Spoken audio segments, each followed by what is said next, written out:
A lot of people don't understand how their behavior is actually stopping them from being successful. I've lived that path and I want to be able to help others do the same. I realized very early that relationships and the people that we cultivate them with ultimately determine our success and failure, and how we choose to behave within those relationships ultimately drive the strength of all of those different things. I help organizations and thought leaders really help them better understand why do they do what they do and how can they behave intelligently. What's driving these conflicts, or what's driving this behavior that I continue to see in my culture? And we help them track it, monitor it, and change it to great effect for their company. I had to learn these skills to become a better leader for my team. And that's really why it matters to me, how simple behavioral science can make things when we're looking at resolving different challenges. Welcome to the Thought Leader Revolution with Nikki Ballou. Join the revolution. There's never been a better time in history to speak your truth, find your freedom, and make your fortune. Each week, we interview the world's top thought leaders and learn the secrets of how they built a 6 to 7 figure practice. This episode has been brought to you by eCircleacademy.com, the proven system to add 6 to 7 figures a year to your thought leader practice. Welcome to an exciting episode of the podcast, The Thought Leader Revolution. I'm your host, Nikki Ballou. And boy, do we have an exciting guest lined up for you today. Today's guest is a powerful emerging thought leader.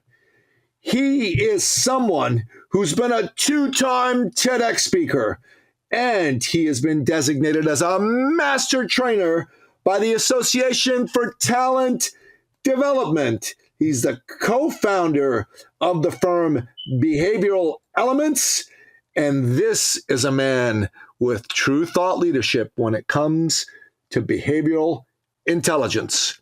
I am speaking, of course, of none other than the one, the only, the legendary Jay Johnson. Welcome to the show, Jay. Thanks, Nikki. Thanks for having me. Such a kind introduction. Yeah, you bet, brother. So, brother, before we can get into the meat of our conversation, the folks that listen to this show need to get to know you. So tell us your backstory. How'd you get to be the great Jay Johnson? Well, I'm still working on it every single day, but I started out as somebody who was going to be a professional hockey player and had no interest in business or school or anything else like that. And when somebody finally let me know that I was only 5'9" and I probably wasn't going to play in the NHL, I finally went into debate and into public speaking. And I started out really kind of giving talks and lectures on how to communicate effectively, how to connect with other people more effectively.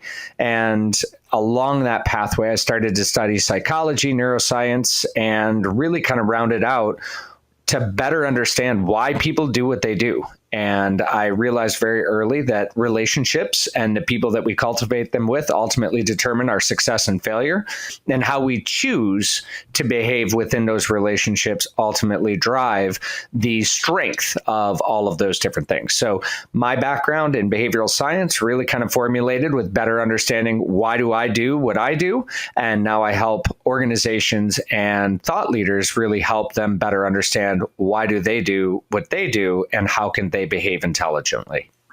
You know, brother, that's a great segue into my next question. So why don't you delve a little more deeply into the types of problems that you solve for your clients and what you do to solve those problems for them?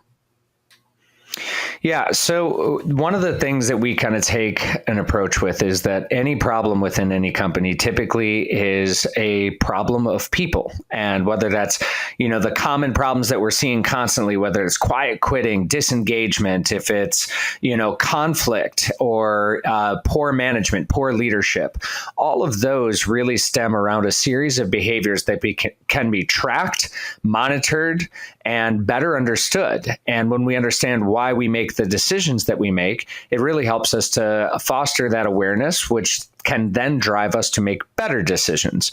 So we really focus on the behavioral aspect because behavior really in the big scheme of things is the only thing that we can choose. We have thoughts and those just come into our brain. We don't always have control over them. I'm sure that everybody has had that moment where they were like, oh my God, I can't believe I just thought that. And we have feelings, and sometimes those feelings can propel us in a positive way, and sometimes they can propel us in a negative way. Those feelings are also autonomic, but thoughts plus feelings equals behavior, and we really focus on how can we choose a better behavioral pathway. Oh, I love it, man. That's pretty cool. So segue from that into why do you do this? What's the dent you're seeking to make in the universe with the work that you do? I think that for a very, very long time, we have been caught up on things like personality assessments, or here's my personality and this is how I am. And we really try to flip that and disrupt that. And our approach is really unique. We say that's not just how you are, it's how you're choosing to be. Our brain has neuroplasticity. And one of the things that happens whenever somebody takes a personality assessment, it's like, here's who you are, this is what you do, and this is how it is. And at the end of the day, a lot of people are left going, well, okay, well, what do I do with that? How do I change that? How do I become more conscious? How do I become more dominant? And that's really what we focus on. So when we are practicing with our teams, we focus less on our personality, which is typically fixed and, structured, and really focus on the actions that personality is only one stimulus. There's others. There's genetics. There's epigenetics. There's emotions and emotional context, et cetera. So we bring all of those different things together and really kind of take a fully unique behavioral approach to resolving the biggest challenges that people and managers and leaders face in any organization. So why is that so important? Because if we get stuck with personality and we just kind of tend to go back and say, well, that's just how I am, it really closes the door for growth. It closes the door for our ability to really make connections with people. We just kind of walk through the world and we ultimately say, that's, that person's not going to be able to change. But if you want to resolve conflict, which by the way, costs just American industries billions of dollars every year, conflict between managers, people leaving, employees leaving, disengagement, whether or not a project comes to completion. I mean, you're talking about billions of dollars on something as simple as human behavior interacting in a way that ultimately does not produce or accelerate the results that we all want from a business perspective.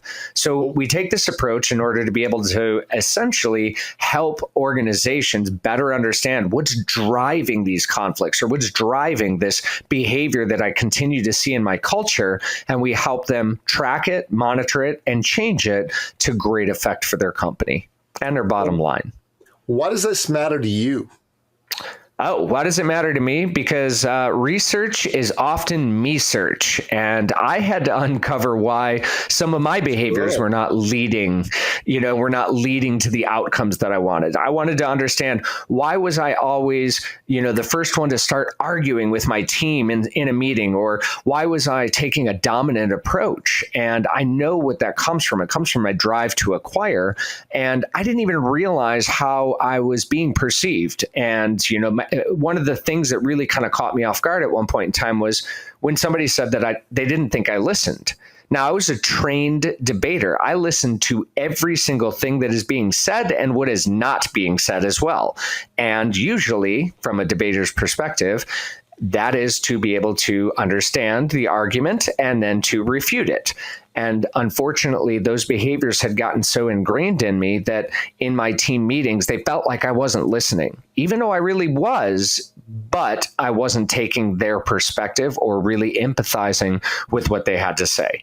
And that started to really hamper my ability to grow my company, to grow my leadership, to make those personal connections more effective. I had to learn these skills in order to become a better leader for my team.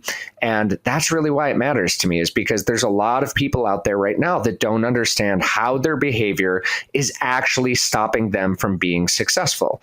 I've lived that path, and I want to be able to help others do the same. Research is really me search. is a powerful turn of phrase. I got to tell you, that, my friend, is the best thing I've gotten from this interview. When you explained what that means, that was absolutely brilliant. Okay, so who then is your ideal client, and why are they your ideal client? We've gotten to work with some pretty awesome companies, everyone from NASA to Nikon to Ford. And what I wouldn't say is it's not a particular brand.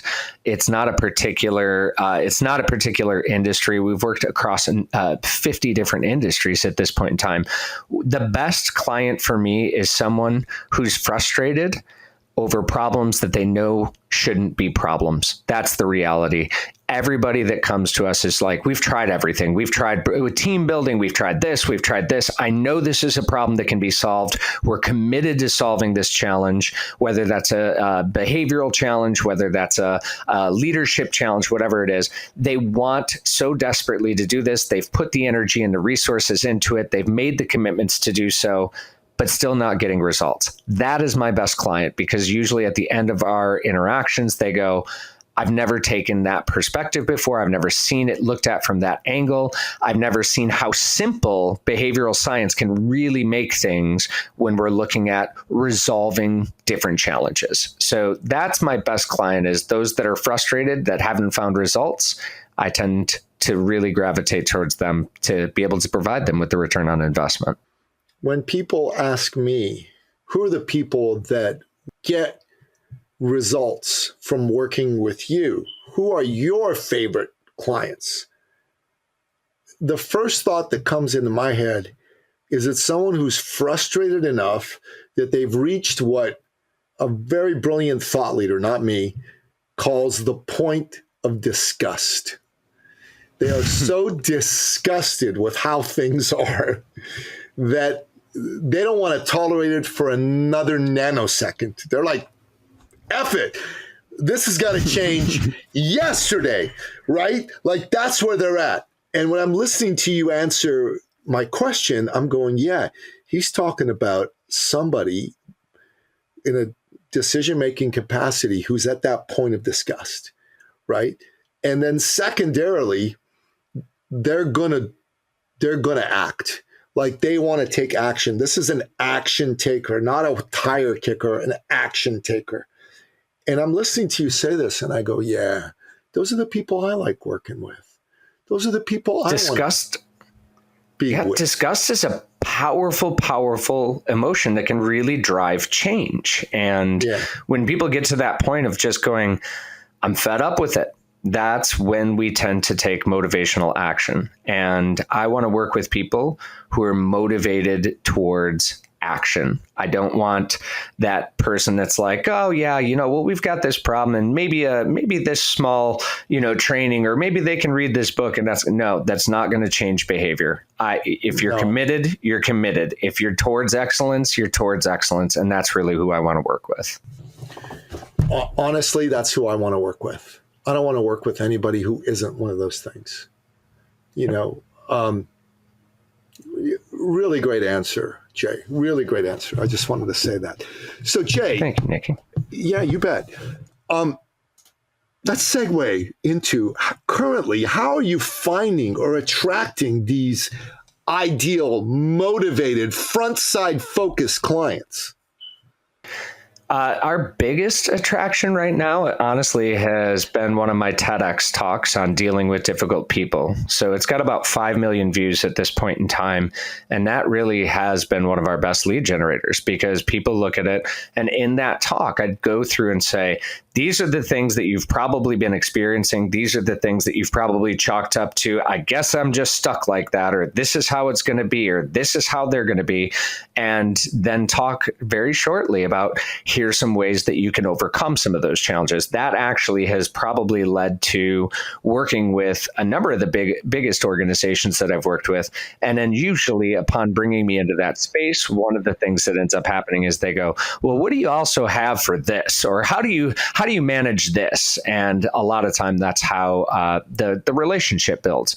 Realistically, most of the times that I have been brought in, it's to solve some very small specific challenge. And usually the relationship ends up blossoming from there, because once you kind of get that sort of scent of success and like, oh my God, we actually did resolve that challenge, then it's like, oh, well, what else you got? So I'm very honored to have a lot of my clients for very long-term relationships and retainer relationships. But yeah, I would say that probably the TEDx, as well as, just the work that I'm doing through behavioral elements with my certified guides all over the world, that has been a really powerful boost as well. I really thank you for how you answered this question as well, because it just shows that when you're talking about a topic that's near and dear to your heart, and you get on a platform like a TED or TEDx talk, you can really reach a lot of people, and not just random people, but interested people, seekers. Mm-hmm. And if you wouldn't mind, please expand on the power of that for a moment for my listener. Yeah.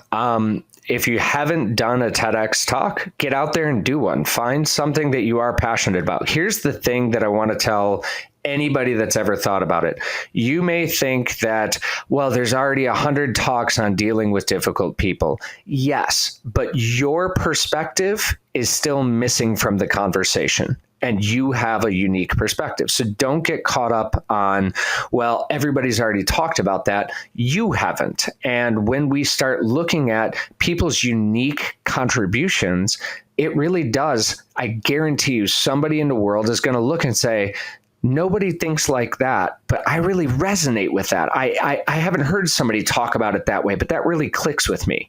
So one of the things that I have found to be very powerful about the TEDx experience is, number one, I learned a lot just going through that experience, and I am always a lifelong learner. Secondly, it gives you some credibility. When you have the credibility of having a TEDx talk, that meant somebody in a peer-reviewed sort of environment thought you had an idea that was good enough to be able to display it in that world of TEDx. And then thirdly, if you're able to really, kind of give value, don't do it from a sales perspective. I didn't do any of my TEDx talks from a sales perspective. It was, here's an idea. I'd like to get this idea into the world and see what people have to think about it. When you do it from that angle of really contributing to the overall thought leadership, good things happen. If you do it as a sales function, or if you think that you're just going to do it for sales, you're generally not going to find the same level of success. That's at least been my experience.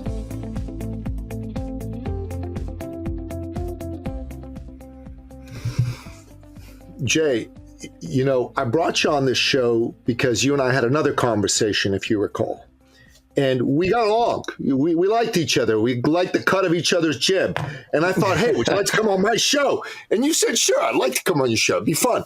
And I wanted to ask you some questions because I really enjoyed our previous conversation. But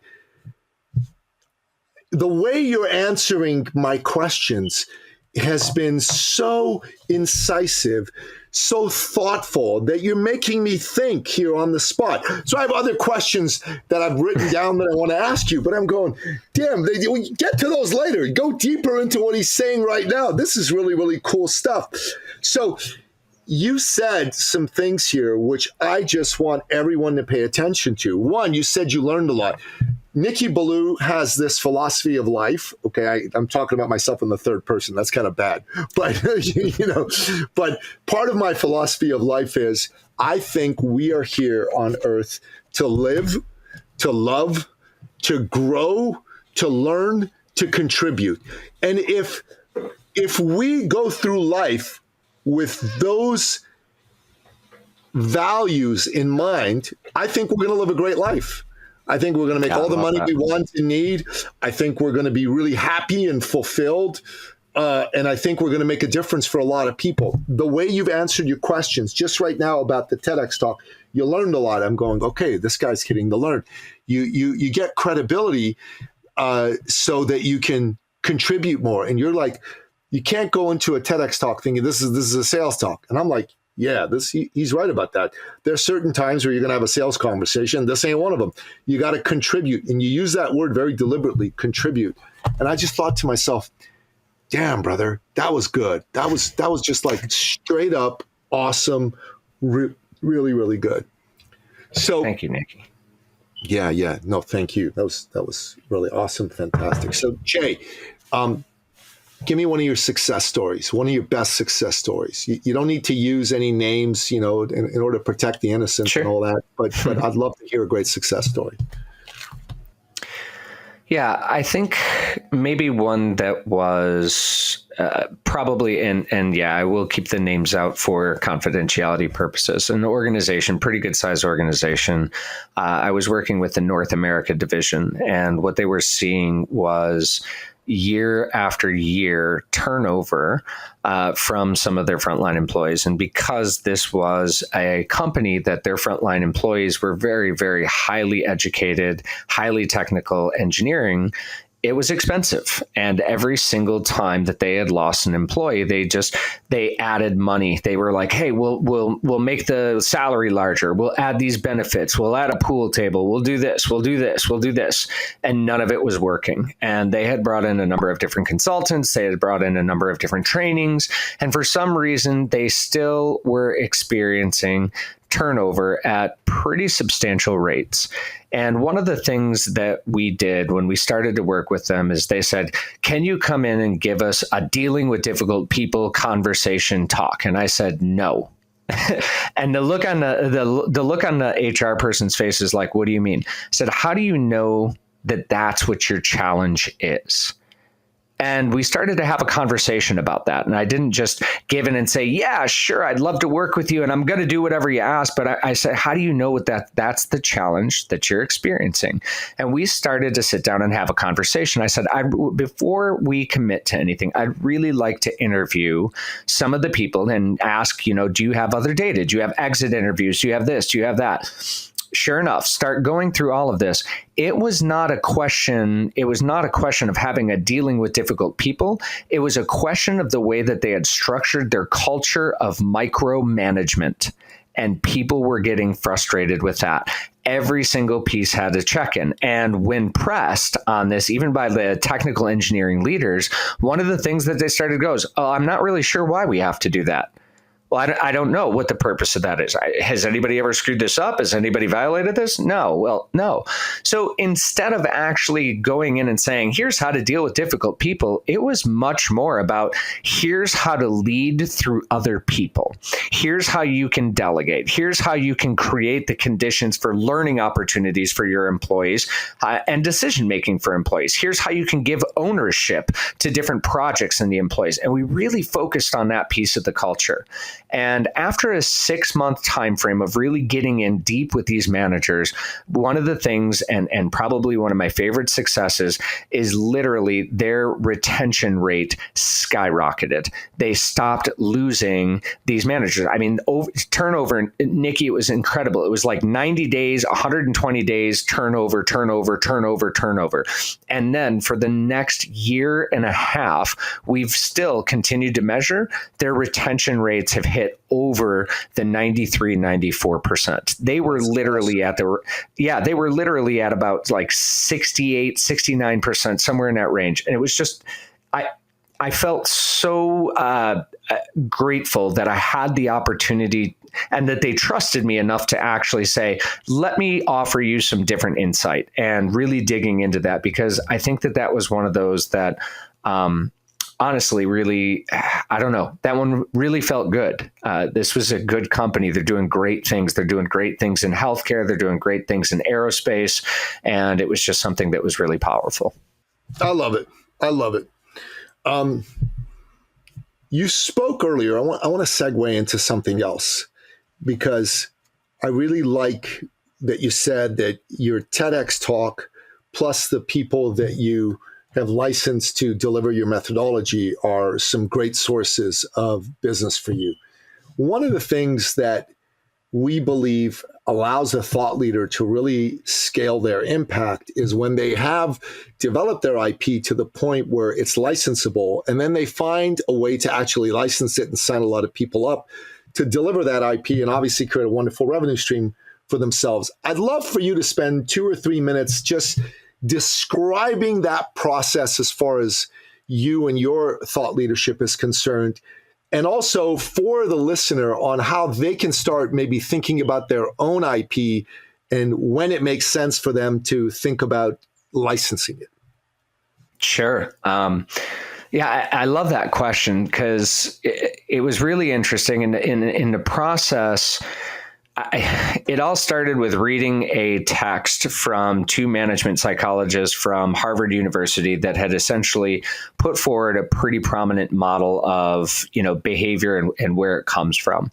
And at the end of their book, they said, someday somebody's going to come along and figure out how to measure these things. And that's really where I kind of took that call to action. It took me 2 years to develop the methodology, and we did all kinds of different tests, interviews. We measured people against different personality assessments. We measured people against, interviewed them on their behaviors. We took the keywords in a content analysis. We had to do all kinds of different mathematical equations to try to figure out how can we structure this thing to work. It took 2 years to design the methodology, and in another 2 years in testing it globally, and so on and so forth. If I would have my way, I would have ran out a week after the idea and said, here it is, let's go. But I actually had some very balanced team members that said, okay, let's make sure that we're structuring, we're dotting our I's, we're crossing our T's, we have all of this. And that's one of the things that I learned in that process is I'm very driven to innovate and I'm very driven to win. So I want to do it, and I want to do something new, and I want to do it fast. But I was balanced out by my teammates who said, okay, but we need to also do it where it's structured and where there's an opportunity for us to have repeatable results, and there's an opportunity for us to have this. They gave me that balance in the process.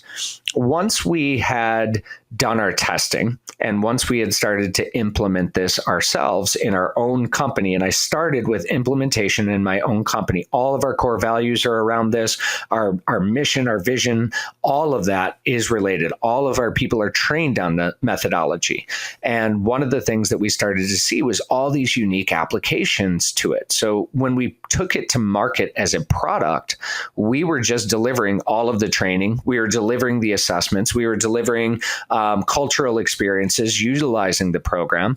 And I realized that gets exhausting when you're doing it by yourself. So in order for exponential growth, it was something that I said, how can I create the conditions that other people, and I'll say this, Nikki, it was actually having huge impacts in us delivering this. And part of the value proposition of this was, what if I could take some really talented trainers, coaches, and other consultants out there that maybe they've got one model, two models, and I will never be a person that says, this is the end all be all. It's the only, I use a number of different systems. This is one additional tool in the toolbox. We empower other really talented trainers, coaches, and people to take that methodology and utilize it where it fits. That doesn't mean abandon everything else. That doesn't mean throw the baby out with the bathwater, because there's a lot of good systems out there. But this one really helps hone in on motivation and behavior.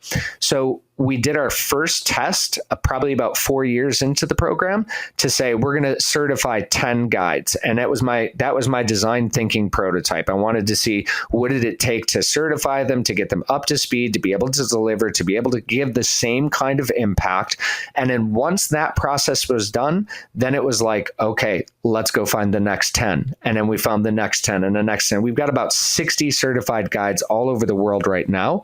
And we are just now launching our online certification literally this week to be able to offer it to an even larger population and larger audience. But I think the thing that really kind of triggered when to turn that into a trademark, when to turn it into the IP that was sellable, was when we had literally done all of these sort of testing and realizing that there was people that wanted to become a part of this. They were asking me to become a part of it. And I was like, yes, let's make that happen.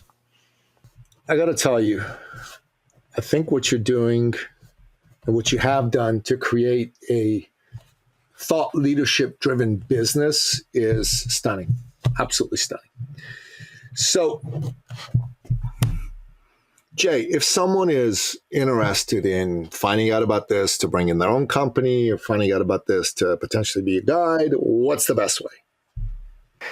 Well, I am very active on the LinkedIn platform. You can find me pretty easily on there. But also, Nikki, if somebody wants to give the behavioral assessment a try, they can do that absolutely free by going to www.behavioralelements.com.